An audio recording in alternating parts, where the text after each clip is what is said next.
kenapa harus orang luar yang non-Indonesia yang memperkenalkan tempe gitu. Memangnya sesusah itu ekspor tempe? Sempat viral kan yang kemarin di-share juga, dapat pendanaan 29 miliar gitu. Tiba tempe kok orang UK yang mendirikan, dan itu startup lagi kan ya. Tempe kalau di upgrade atau di scale up jadi apa sih? Mungkin sering dengar mental tempe itu kan. Itu kenapa ada, karena tempe itu dibuatnya diinjek-injek. Memang pembuatan tempe itu dari dulu sampai sekarang bahkan itu terkenal kurang hygiene dan sanitasi. Presiden pertama kita nih kalau nggak salah ya, presiden pertama kita jangan kayak mental tempe gitu. Jadi seakan-akan mendowngrade warisan sendiri gitu. Tapi yang mencetuskan jangan mau jadi bangsa tempe itu adalah beliau.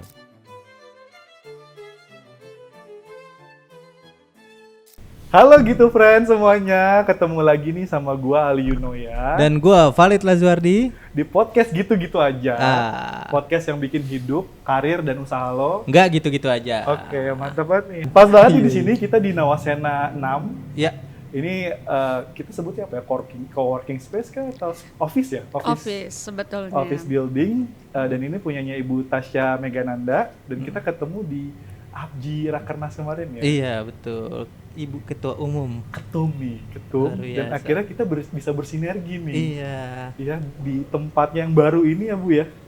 Hari ini ada pembahasan yang menarik banget Ya. soal dunia tempe nih. Ya. Ya. Nah ini banget nih, harus jadi concern kita semua nih, Iya. Boy. Karena sempat viral dan juga Iya. luckily tuh kita juga dapat info ini tuh dari Bu Tasya. Iya. Jadi Bu Tasya info ke manajer kita Bang Yul ya kan, info ini ada isu dan itu jadi viral di sosial Iya. media soal startup tempe di UK. Iya. Itu viral sekali, dapat pendanaan, sedangkan kok di Indonesia kelihatannya gitu-gitu aja nih. Betul, malah bahkan tempe itu sendiri di downgrade gitu, Boy, Betul. sama market di Indonesia. Iya, Boy. jadi semua label-label yang merendahkan tuh jadi ke tempe, mental Iya. tempe lu gitu. Nah, ini kita kedatangan siapa nih Bu Tasya nih?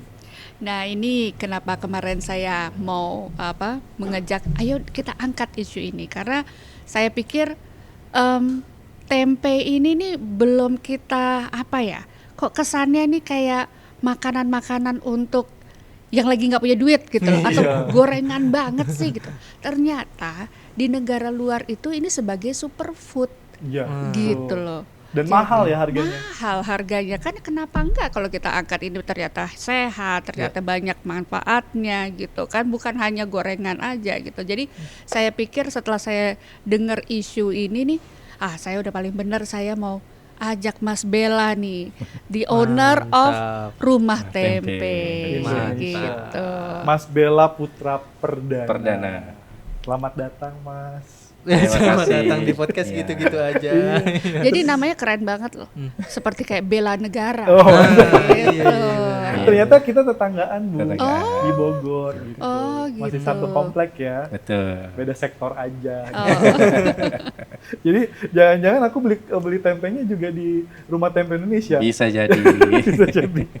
Boleh diceritain dulu gak nih, Apa? Mas Bella, Rumah Tempe Indonesia itu apa sih? Biar ada gambarannya nih, gitu Siap. friends. Ya, kalau kami bilang Rumah Tempe Indonesia itu punya 3 keunikan. Keunikan pertama, kami itu berdiri di 6 Juni 2012, Bu, izin. Nah, uniknya itu 6 Juni itu sekarang dijadikan Hari Tempe Nasional. Oh iya. Ya, kenapa bisa seperti itu? Karena di belakang kami itu ada organisasi yang mendukung, yaitu Gakoptindo dan juga Forum Tempe Indonesia. Nah, kalau saya pribadi, saya ini tulen, Bu, pengrajin tempe. Aduh. Karena dari ayah saya tuh udah 40 tahun memang bergerak di tempe ini. Jadi ini second generation. Betul. Jadi Luar 40 biasa. tahun ngelotok memang di bidang tempe. Nah, ini kita hanya mempackage aja. Nah, keunikan kedua, Rumah Tempe Indonesia itu adalah penerima SNI pertama untuk tempe, Bu. Jadi sekarang udah ada standar nasional Indonesianya. Nah, Rumah Tempe Indonesia adalah penerima pertama. Kenapa bisa begitu? Karena di tahun 2015, Bu, antara BSN, Badan Standarisasi Nasional, sama Rumah Tempe Indonesia itu duduk bareng untuk menciptakan Oke. standar. Oke. Biasanya Iya. dari standarisasi itu apa aja tuh, Mas, yang jadi penilaian, Mas? Kayak Semua, karena mohon izin nanti juga akan nyambung sama bahasannya. Iya. Memang pembuatan tempe itu dari dulu sampai sekarang bahkan itu terkenal kurang hygiene dan sanitasi. Mungkin sering dengar mental Iya. tempe itu kan. Iya, Itu kenapa ada, karena tempe itu dibuatnya diinjek-injek. Nah, Iya, ya Bu ya. Itu dari dulu, bahkan sekarang pun masih ada. Itu buat tempe itu diinjek-injek. Tidak ada yang salah dari diinjek-injek, karena buat tempe itu kan kedelainya harus dikupas ya Bu ya. Nah dikupas, kalau sekilo 2 kilo dia ngupasnya bisa. Tapi kalau sekintal 2 kintal itu tangannya keriting. Iya, Makanya dimasukkan ke dalam karung, nah terus dia diinjek-injek. Nah keunikan ketiga tadi, kami itu ditunjuk sama Kemenkes tahun 2023 sebagai tolak ukur untuk pembuatan PIRT untuk tempe dan tahu. Pangan jadi industri rumah tangga. keamanan pangannya terjaga, Betul, food food safety-nya safety-nya. gitu, hygiene dan Iya. sanitasinya juga pastinya kan sudah dipikirkan ya kalau ini. Betul. Jadi nggak ada lagi tuh diinjak-injak pakai kayu bakar ya Bu ya. Mm-mm. Terus mohon maaf, yang buat rata-rata nggak pakai ini dulu, pakai jaket kulit, Mas. Tahu jaket kulit? Iya. Enggak pakai kulit. baju. Nggak pakai baju. Nggak pakai baju. Karena keringet Kirain panas yang segala dari Garut. macam. Wah iya aja lagi. Jadi sampai keringet-keringetnya jatuh juga tuh. Iya. Makanya rasanya Iya. asin kan tempe. Itu bener-bener. Asin. Iya. Gue mikirnya jaket kulit dari Garut tuh, kok pakai jaket kulit keren banget gitu kayak anak motor. Saya Iya. nunggu nih, tahu nggak nih ya? Gitu. Kalau zaman saya, mohon maaf Iya. Mas, zaman Iya. saya tuh setiap kali mau berangkat sekolah tuh saya lewatin namanya pabrik tempe, tempe atau tahu. Nah itu semuanya udah pasti udah brok gitu, udah kelihatan ya, bener-bener pabrik, bukan pabrik lah ya, bener-bener yang UKM banget Iya. gitu loh. Waduh. Emang rata-rata hampir semua rumahan Bu. Oke. Iya. Tapi sekarang pengolahannya nggak diinjek-injek. Nah, maka hadirnya kami itu ingin merubah itu, Mas. Jadi yang tadinya diinjak-injak, kami membuat alat dan mesin, Bu. Gitu. Jadi sekarang sudah pakai mesin. Oke. Gitu. Yang tadinya nyucinya masih manual, mohon maaf agak ini sampai kelek-kelek katanya Iya, ya. iya. Gitu. Kelek-kelek. Iya, Sedep tuh sekarang ya. kita udah buatkan mesin itu, mesin cuci. Oh, Iya. Kalau dulu pakai kayu bakar, kita sekarang sudah pakai biogas. Nah, konsep itu yang kami sebarkan ke seluruh provinsi di Indonesia. Nah seperti ini kan pasti ada biayanya. Betul. Dan rata-rata kalau misalnya yang pembuat tempe ini kan rumahan itu tadi seperti Mas bilang kan, itu gimana ya? Biayanya apakah ada dukungan dari pemerintah, dinas-dinas terkait, Betul. dinas-dinas setempat atau gimana? Ya, alhamdulillah sekarang Bu, alat dan mesin kami itu sudah masuk ke hampir semua provinsi di Indonesia. Oke. Nah, lagi-lagi tadi yang Bu Tasya sebutkan, betul, karena itu ada bantuan Bu rata-rata dari pemerintah, entah dari kementerian atau dari dana-dana CSR ya Bu ya. Nah, itu dibantu para pengrajin itu. Dan kami buatnya pun tidak mesin yang mahal Bu. Itu yang ibaratnya ya yang baru mulai pun itu bisa. Itu paling mahal di 7 juta rupiah. Mesinnya. Iya. Oke. Gitu ya. Itu Mas, berarti itu nanti kalau misalnya udah selesai ini terus ada orang yang tertarik bisa menghubungi Mas Bisa. Bella ya. Oh, iya. Oke. karena ini satu sama visi kami Bu. Jadi ini belum banyak orang tahu. Dari tahun 2013 tuh sebetulnya tempe itu sedang diperjuangkan untuk bisa masuk ke UNESCO Bu, sebagai warisan budaya tak benda dari Indonesia ke UNESCO. Sudah kan? Apa belum?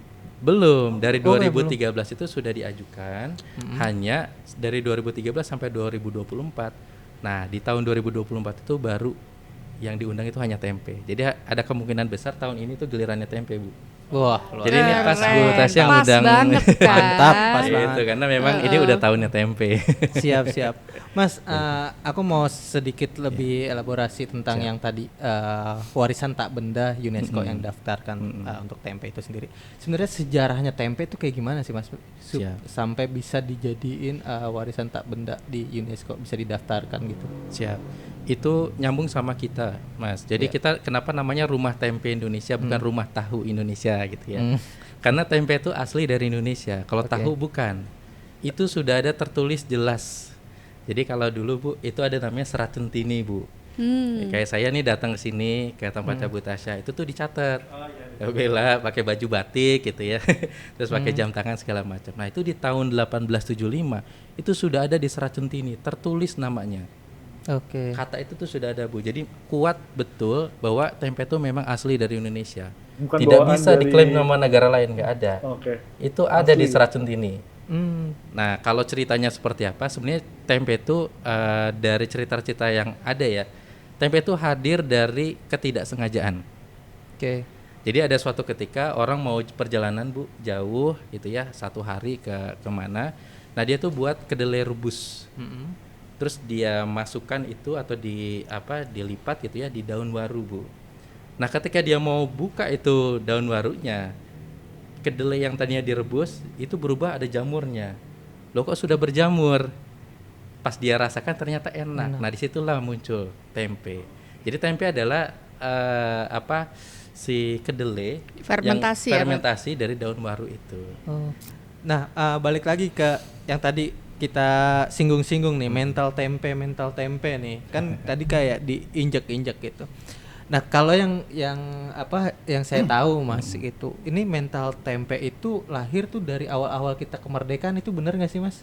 Betul. Kayak misalnya yang tadi karena prosesnya diinjak-injak, terus balik lagi karena presiden pertama kita nih kalau nggak salah ya, Betul. presiden pertama kita jangan kayak mental tempe gitu. Jadi seakan-akan mendowngrade Iya. warisan sendiri gitu. Iya. Iya. Justru kata-kata itu disayangkan keluarnya dari presiden pertama kita. Iya. Tapi kalau ditelusuri, Mas, sebetulnya Bung Karno juga adalah pecinta tempe, Bu. Jadi di meja makannya itu tiada hari tanpa tempe. Tapi yang mencetuskan jangan mau jadi bangsa tempe itu adalah beliau. Oke. Nah, kalau kita lebih telusuri lebih dalam, itu tuh sebenarnya pertama jangan mau jadi bangsa yang diinjak-injak. Karena Oke. buat tempe itu Karena diinjak-injak, prosesnya Bu. itu ya. Oke. Iya, dan tempe itu mudah rusak. Coba bawa tempe kena meja sedikit aja, Bu, udah penyok. Ya. Oke. Nah, ketiga, tempe itu mudah berubah-berubah. Paginya kedelai, Bu, siangnya jadi tempe karena fermentasi. Jadi jangan Itu sudah jadi berjamur bangsa ya. yang plan gitu. Iya kan? Iya benar. Nah, masuk ke dalam inti permasalahannya itu nih. Iya. Kenapa tempe itu kalau di luar tuh disebut superfood? Iya. Tapi sedangkan kita tadi tuh balik lagi ke gorengan di pinggir jalan tuh pasti selalu ada. Tempe itu kan pembuatannya sama. Bahkan ada caranya itu justru dari Indonesia, Bu. Ada tempe Malang, tempe Pekalongan, Jogja dan lain sebagainya. Jadi proses itu sama, tidak ada perbedaan. Nah, memang di Indonesia itu tempe itu terkenal adalah makanan ringan lah ya, makanan yang receh katanya ya, Bu ya. Kalau kata Bu Tasya tadi bilang kalau orang yang nggak punya uang makannya Makan tempe, tempe. giliran ada dananya makannya daging ya, Bu. Iya, Gitu. iya. Gitu. Nah, tapi sebetulnya kalau di luar negeri itu, utamanya di negara maju ya, karena luar negeri kan luas. Utamanya di negara maju, mereka menganggap tempe adalah superfood. Kenapa? Karena kandungan proteinnya memang setara, Bu, Sangat dengan tinggi. daging, kambing, sapi dan lain sebagainya. Yang membedakan kalau itu adalah protein hewani, kalau tempe adalah protein nabati. Nah, yang kedua, buat para vegan dan vegetarian, kan lebih banyaknya di luar ya, negara-negara maju vegan dan vegetarian. Menurut mereka, tempe adalah daging buat mereka. Ya kan? Karena dia nabati bukan hewani, seperti itu. Nah, ini masalah supply dan demand saja, karena di sana belum banyak yang buat dan lain sebagainya. Mereka tahu proteinnya tinggi, manfaatnya bagus dan lain sebagainya, jadi harganya mahal. Ini valid teman kami yang di Australia tadi saya cerita, dia Ini juga jual valid, Saya. Oh iya. Itu 1 kilonya, Bu, kalau di Indonesia Ibu biasa beli berapa? Aduh, jangan saya tanya saya. Tanya asistennya ya. Itu rata-rata 10.000, 12.000 per Oke. kilo. Tapi kalau di Australia itu dia jual tempe, dia harganya 200.000 per kilo. Oke. Kualitasnya memang beda atau gimana sih? Sama, malah buat orang yang ada di luar itu, malah mereka meyakini yang paling enak adalah tempe di Indonesia. Tapi yang menariknya lagi gini, Bu, ini kan tempe jadi makanan seluruh rakyat Indonesia nih ya. Pasti semua suka makan tempe. Tapi yang tadi kita ngobrolin juga ya, ternyata bahan bakunya si kedelainya itu 90% impor ya. Itu gimana ceritanya ya kok bisa gitu ya? Wah, itu Bagaimana? gimana, Bu? Sebetulnya Langsung lempar ke Bu Tasya. Waduh. Jadi memang yang kita perlu diskusikan ini kan katanya sedang mencanangkan tuh swasembada kedelai. Kedelai ya. Tapi ternyata memang tidak banyak petani atau yang memang mau bergerak untuk ini ya, Kedelai. bercocok tanam kedelai Ya, ini ya. betul. Bahkan akhirnya lebih mahal dibandingkan kalau misalnya kedelainya itu impor. Impor. Iya. Nah, itu yang harus kita pelajari juga, kita cari kenapa sebetulnya gitu loh. Apa Iya, Mas, ya? penyebabnya? Iya. Penyebabnya apa sih kenapa petani itu nggak mau apa namanya ngolah kedelai itu? Iya. Dan Kalau- kenapa bisa lebih murah juga kalau impor? Karena Betul. prosesnya panennya lama atau gimana? Karena beda jenis. Oke. Iya, Oh. beda jenis, Bu. Kalau yang diimpor itu yang 90% itu rata-rata adalah GMO. Jadi ada rekayasa genetikanya, genetically modified organism. Sedangkan kalau yang lokal punya itu malah lebih bagus karena non GMO. Gitu, Oke. tanpa rekayasa genetika. Itu kalau di-upgrade lagi bisa jadi organik ya, Bu ya. Iya. Asal jangan pakai pestisida dan lain sebagainya. Gitu. Dari itu aja udah berbeda.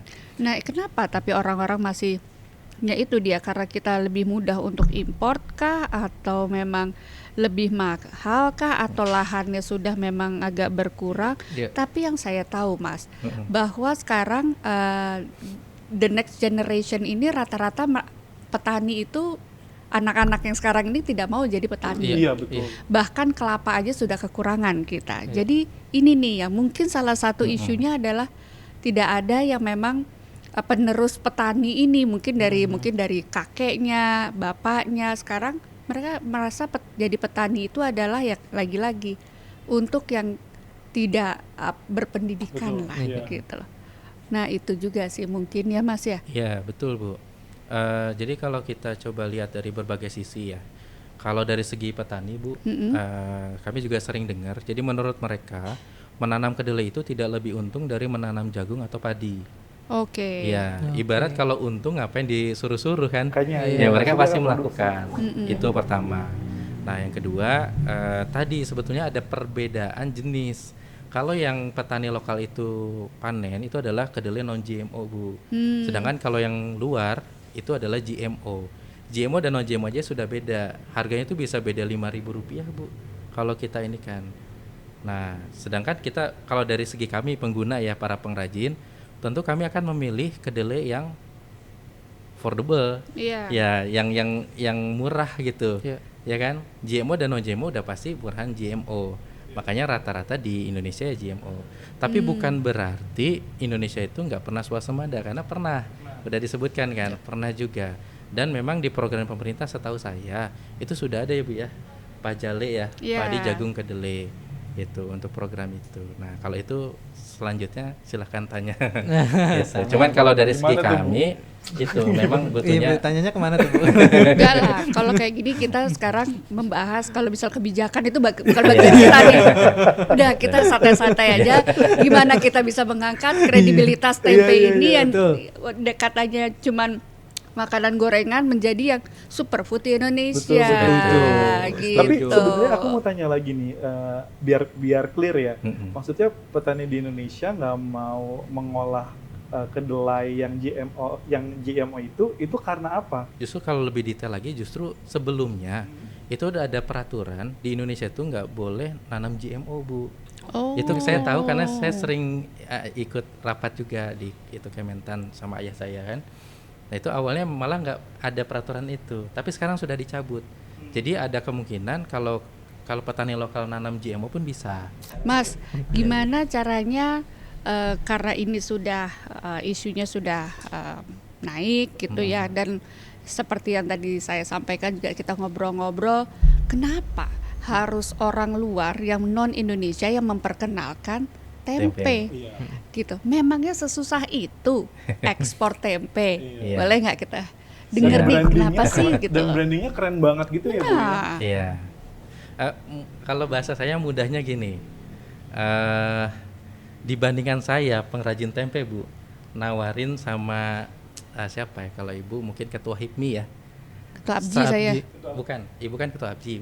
Mungkin Ibu mau nawarin ke ketua HIPMI. Oke. Ya, dibanding saya yang nawarin, saya pengrajin tempe ketua HIPMI, lebih mudah yang nawarin adalah Bu Tasya sebagai ketua Abji, betul nggak? Iya. Oke. Gitu, Bu. Itu makanya dari itu lebih mudah orang sana memperkenalkan tempe itu kepada sesamanya mereka yang Oke. budayanya sama dan lain sebagainya, dibandingkan kami orang Indonesianya ini, Bu. Oke. Itu pertama. Gitu. Nah, terus kedua, sebetulnya Indonesia pun bukannya belum pernah ekspor tuh, kami juga pernah, Bu. Cuman melalui pihak ketiga tadi.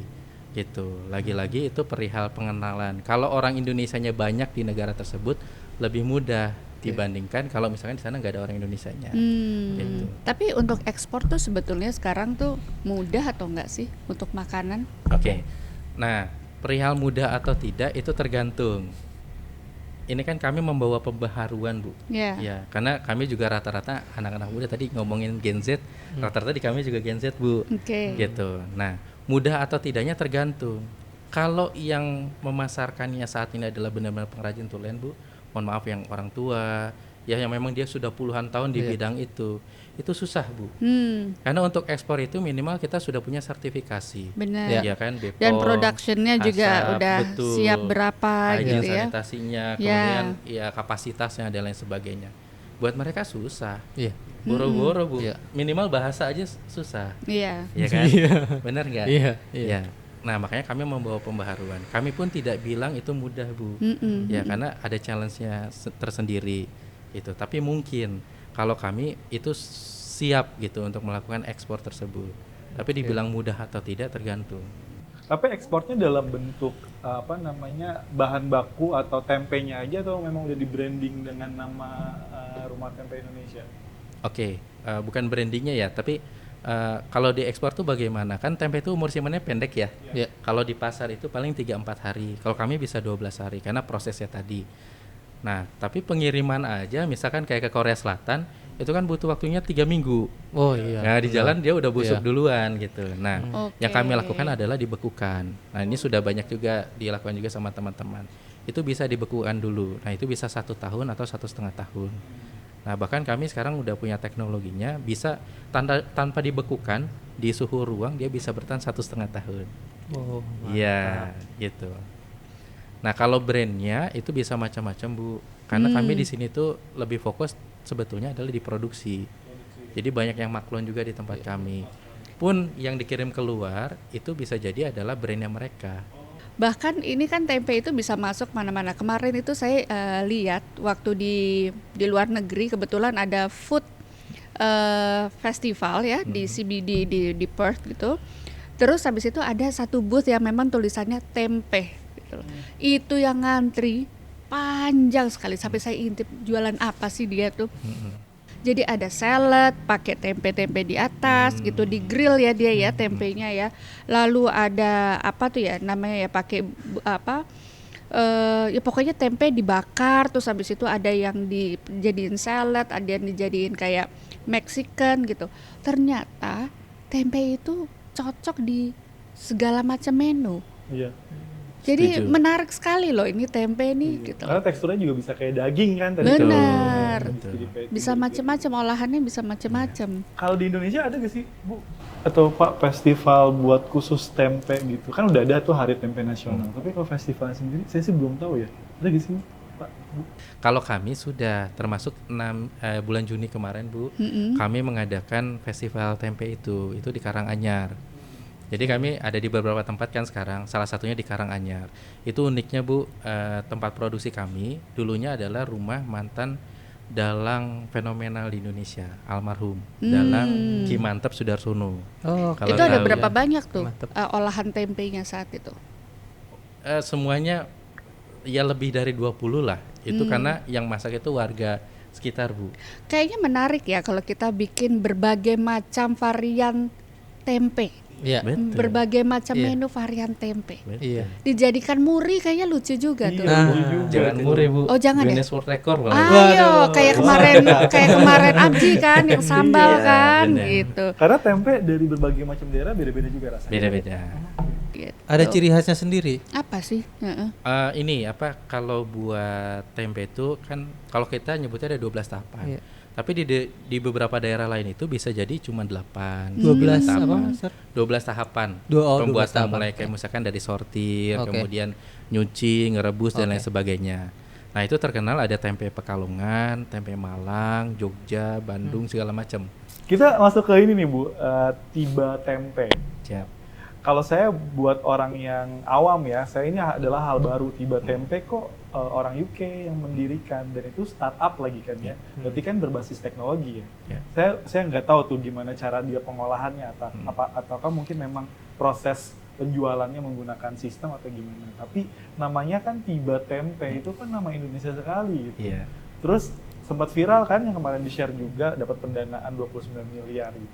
Dari cara dia membrandingnya, dari sosial media yang dia kerjain, itu sangat kreatif banget. Iya. pengolahan ternyata tempe tuh bisa diolah jadi salad, terus jadi burger, patty gitu. Mungkin kita macam-macam. juga bisa buat kayak gitu, Mas. Dari mungkin Pasti ada bisa, Bu. Heeh.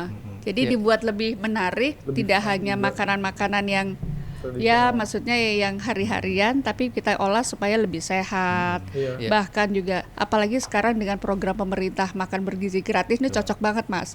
Karena memang kita membutuhkan protein yang tinggi tapi Iya. juga harga yang tidak mahal Iya. gitu kan. Jadi sebetulnya ini cocok banget. Tempe itu jangan sampai hanya urusannya diorek, digoreng sama dibacem. Nih kita Iya. harus cari akal Benar. supaya anak-anak dari kecil udah cocok sama makan tempe. Betul. Iya. Gitu.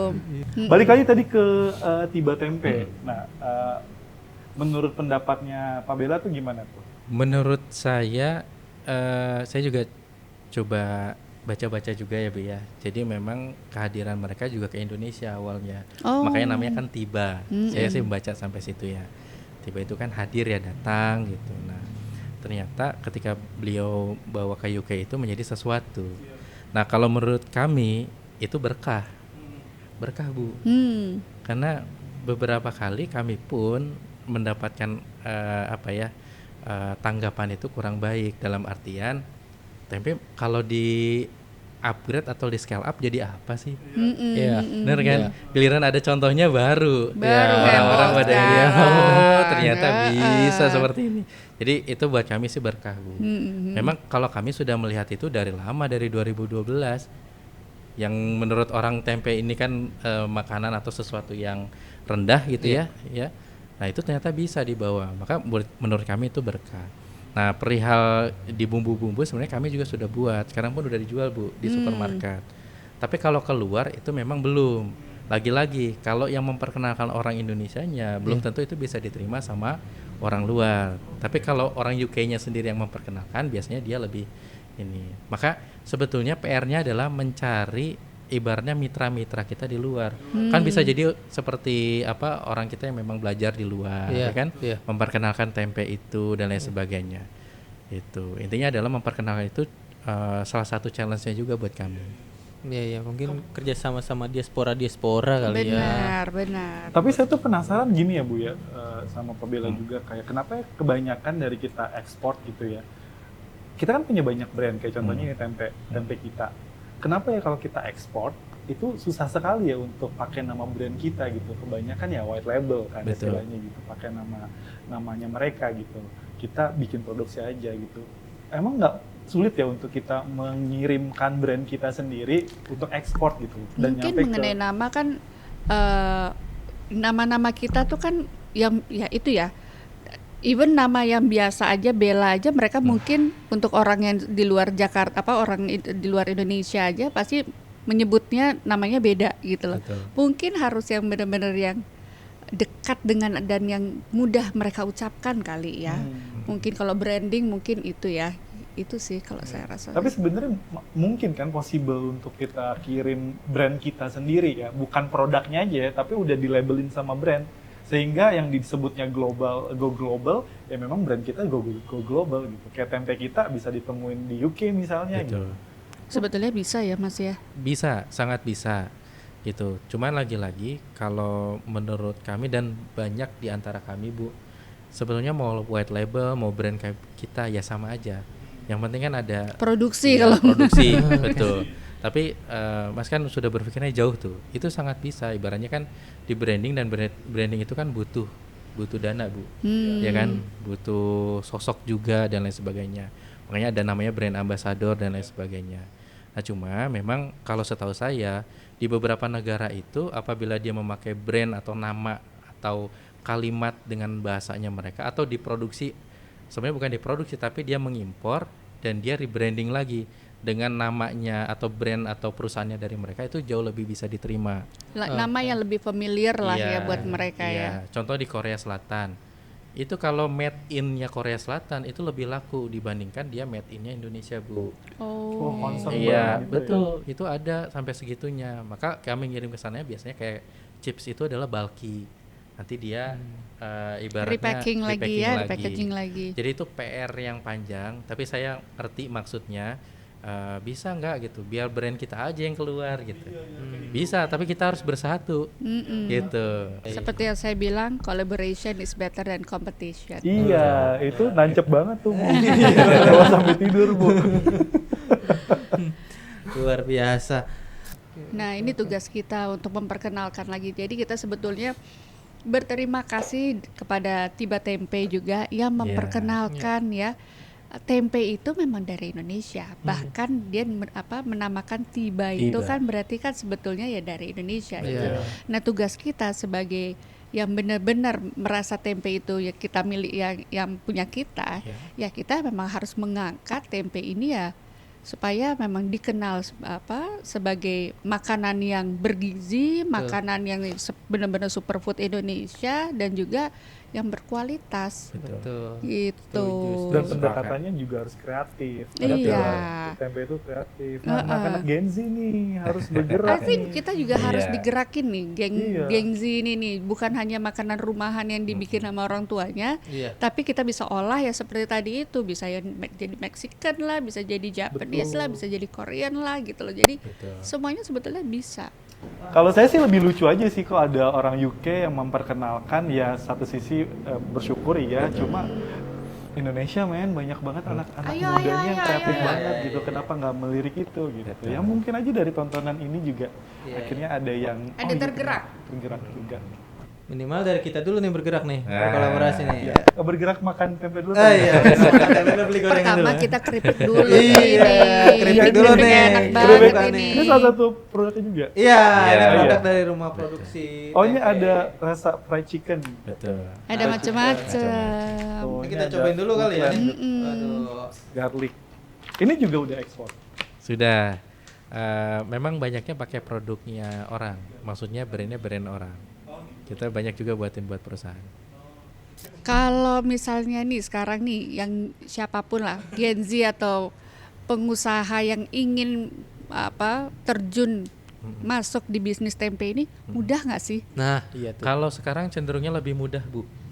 Iya, karena sudah ada yang mengawali. Nah, Bayangin kami 2012 nggak ada yang mengawali, Bu. Iya, Jadi makanya ini alat mesinnya gimana dan lain sebagainya. dengan sekarang yang pastinya lebih alat-alatnya lebih modern, hygiene dan sanitasinya juga terjaga Betul. gitu loh. Dan juga bukan berarti kita meninggalkan atau melupakan yang teman-teman pengrajin tempe yang memang Betul. konvensional. Nah, Iya. itulah yang memang harus disosialisasi oleh Mas Bella dan Iya. tim. Ya nggak sih Betul. Mas, supaya tidak Betul. tertinggal Betul. dan tetap mereka juga bisa produksi dengan baik, Betul. jaga kualitas, Betul. gitu ya Mas ya. Iya. Apa sih yang harus dilakukan biar industri tempe di Indonesia itu naik kelas, terus bisa go global? Oke, saya lihat dari dua versi ya. Kalau dari produsennya kan tempe itu sudah diperjuangkan tadi dari 2013, Bu, untuk bisa masuk ke UNESCO. Tapi di situ pun banyak orang yang masih khawatir karena standarnya belum ada di situ. Karena kita belajar dari batik. Dulu batik ketika masuk ke UNESCO, ditetapkan sama UNESCO, orang luar tuh berbondong-bondong datang ke Indonesia, pengen tahu cara buat batik. Bayangin ya, makanya ada bersyukurnya, orang Indonesia tuh bersyukur banget. Ada syukurnya. Nah, kalau dari dulu udah dicanangkan masuk ke UNESCO, terus orang luar datang ke Indonesia, terus lihat produksinya masih belum terstandar, yang malu Iya, siapa? iya. Betul. Setuju. Nah, jadi kalau makanya beruntung kalau tahun ini udah lebih bagus sekarang, sangat bagus. Gitu, karena kita juga udah masuk kok ke beberapa provinsi ngajarin pengrajin, Bu. Kemudian ada pondok pesantren dan lain sebagainya. Kalau sekarang udah jauh lebih siap. Maka kalau pesannya dari produsen tempe, itu baiknya ya mengikuti standar. Ayo, ini kalau udah masuk ke UNESCO, entah ya, saya aja pribadi yakin kok. Itu dengan adanya Tiba Tempe itu orang luar tuh udah mulai ngelirik. Iya. Tempe itu gimana sih? Cara buatnya gimana sih? Gitu. Bisa jadi diplomasi juga ya, Bu. Yes, Iya, diplomasi iya, iya. makanan keluar. Itu. Maka itu dari produsen, ayo kita buatkan lebih terstandar. Buat sebagus mungkin lah dapur-dapurnya gitu. Ya, saya sih titip pesan ya harus bangga, ini kan budayanya kita. Nah. Itu bukan cuma makanan loh, itu budaya loh, budaya tak benda dari Indonesia ya, Bu ya. Kalau orang Indonesia sendiri nggak bangga ya bagaimana cara untuk bikin orang luar untuk tahu atau bangga gitu.